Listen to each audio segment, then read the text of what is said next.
এক দফা এক দাবি, নিয়োগ বিধি নিয়োগ বিধি এক দফা এক দাবি নিয়োগ বিধি নিয়োগ বিধি এক দফা এক দাবি নিয়োগ বিধি নিয়োগ বিধি এই সোনার বাংলায় বৈষম্যের ঠাঁই নাই এই সোনার বাংলায় বৈষম্যের ঠাঁই নাই এই সোনার বাংলায় বৈষম্যের ঠাঁই নাই দাবি শুধু একটাই নিয়োগ বিধি নিয়োগ বিধি নিয়োগ বিধি হাতে পাবো, কর্মস্থলে ফিরে যাব নিয়োগ বিধি হাতে পাবো, কর্মস্থলে ফিরে যাব আমাদের দাবি মানতে হবে, নিয়োগ বিধি দিতে হবে আমাদের দাবি মানতে হবে। নিয়োগ বিধি দিতে হবে আমাদের দীর্ঘদিনের প্রাণের দাবি নিয়োগ বিধি।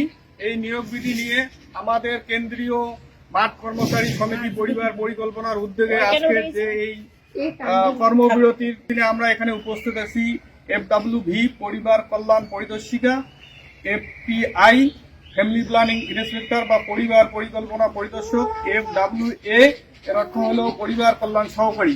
আমরা পরিবার পরিকল্পনায় সরকারি রাজস্ব খাতে যাওয়ার পর থেকে আমরা আমাদের নিয়োগ বিধি এখনো অবধি পাইনি। নিয়োগ বিধি না হওয়ার কারণে আমাদের অনেক সমস্যার সম্মুখীন হতে হচ্ছে। আমি কুসলিবাড়ি ইউনিয়ন থেকে বলছি।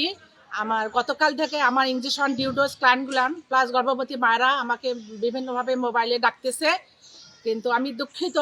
আমাদের এই নিয়োগ বিধি বাস্তবায়ন হয়ে গেলেই আমি মাঠে ফিরে যাব এবং আমার ইঞ্জেকশন ক্লায়েন্ট প্লাস গর্ভবতী মা এবং অন্য অন্য মাদেরকে সেবা দিব। আমি একজন পরিবার কল্যাণ সহকারী। আজকে আমরা এখানে সমবেত হয়েছি সব পরিবার কল্যাণ সহকারী, পরিদর্শিকা, FPI ভাইয়েরা। কারণ আজকে আমাদের হচ্ছে এখানে অবস্থান কর্মসূচি চলতেছে। আমাদের একটাই দাবি, শুধু নিয়োগ বিধি। আমাদের ঊর্ধ্বতন কর্মকর্তারা যদি চান, ডিজি মহোদয় যদি চান, তাহলে তাদের আন্তরিকতা যদি থাকে, তাহলে আমাদের এই নিয়োগ বিধি খুব তাড়াতাড়ি হয়ে যাবে। আমরা আমাদের নিয়োগ বিধি হাতে পেলেই আমরা কর্মস্থলে ফিরে যাব। সর্বোপরি আমরা এটাই বলতে চাই যে আমাদের নিয়োগ বিধিটা দ্রুত বাস্তবায়ন হোক এবং আমরা দ্রুত কাজে ফিরে যেতে চাই।